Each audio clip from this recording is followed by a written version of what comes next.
and I'm inviting my wife, Jo, to come back up to the front of church. You may remember that a couple of weeks ago, if you were here, Paul, our vicar, interviewed Alison about the daily practice of prayer and Bible study she maintains and how she manages to do this in the context of a busy week. Jo, we'll share the same mic. I think that we're married, okay. We can do that. Given that I'm married to Jo, actually, and we live in the same house, I'm in a position to know that she maintains a similar practice. So broadly speaking, I kind of know how she does that. So I want to ask you a different question, which is not how, but ask you a different question, is why do you maintain that daily practice? For what purpose do you do it? Big deep breath, I think, at this moment. I was just going to ask the people who are doing the slides, could you go back to that faithful one song? Because that last verse that we sang, that last little bit, the second page, that is why I maintain that.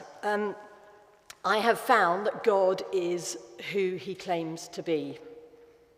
He is compassionate, he is gracious, he is slow to anger, and he is abounding in love and faithfulness. He's not a distant, uncaring God, but he's someone who seeks relationship with me and with you, with all of us, and he walks with us through life. And life isn't always easy, and I've had a share of some tough times, and I've often felt alone, and I've often wondered where God is. And there have been times when I have thought, shall I just chuck this all in? Like, just give up with God? But actually, he has stuck with me, and I have found him to be the faithful one, the rock. And I have seen more and more that God is the one who cares, who understands, and who weeps with us. So linking that into our sermon series on the spirituality for dark times, do you want to say any more about how these daily practices help you navigate dark and challenging times?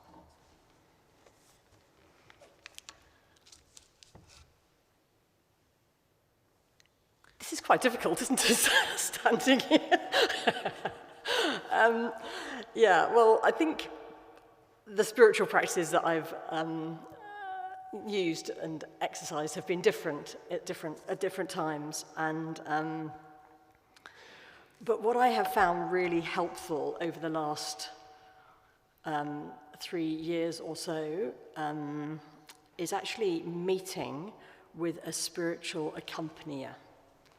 Now, they are available in Canterbury. I actually live in Rochester Diocese a lot of the time, so I have someone in Rochester. But it's meant meeting regularly with someone who has helped me to reflect on what God is doing in my life and help me to look at the situations I face.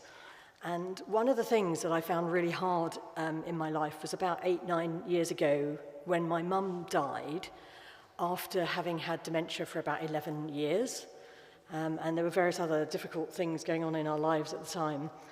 And when she died, having not known who I was for quite a long time, I really struggled, and I was in a very pressured job. And in fact, I ended up having to take a year off work with stress-related anxiety.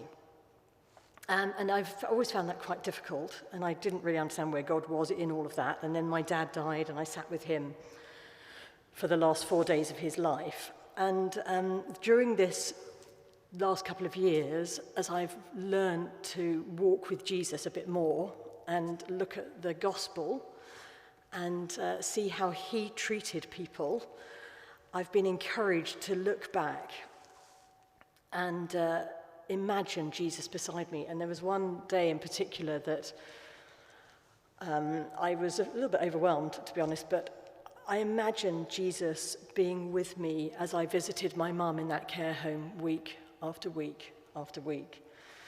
And it was a very emotional time, but Jesus basically assured me then that he had been with me throughout all of that, and that when I wasn't there holding my mum's hand, he was there holding my mum's hand. And that was the beginning of some healing for me of some of those hard times.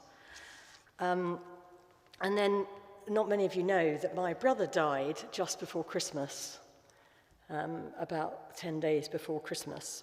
It was very sudden. It was totally shocking. We had no advance warning. And it's been really hard, and it's been a lot of tears.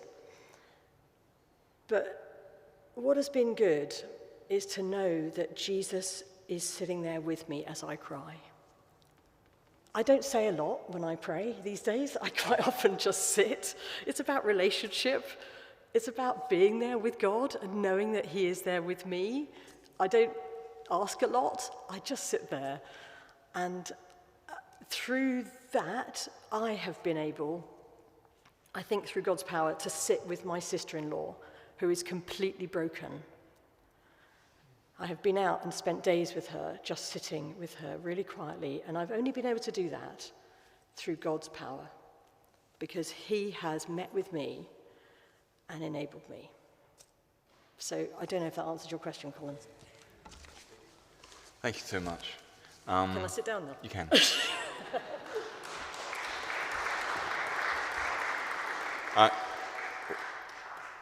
I guess we all heard it's not easy.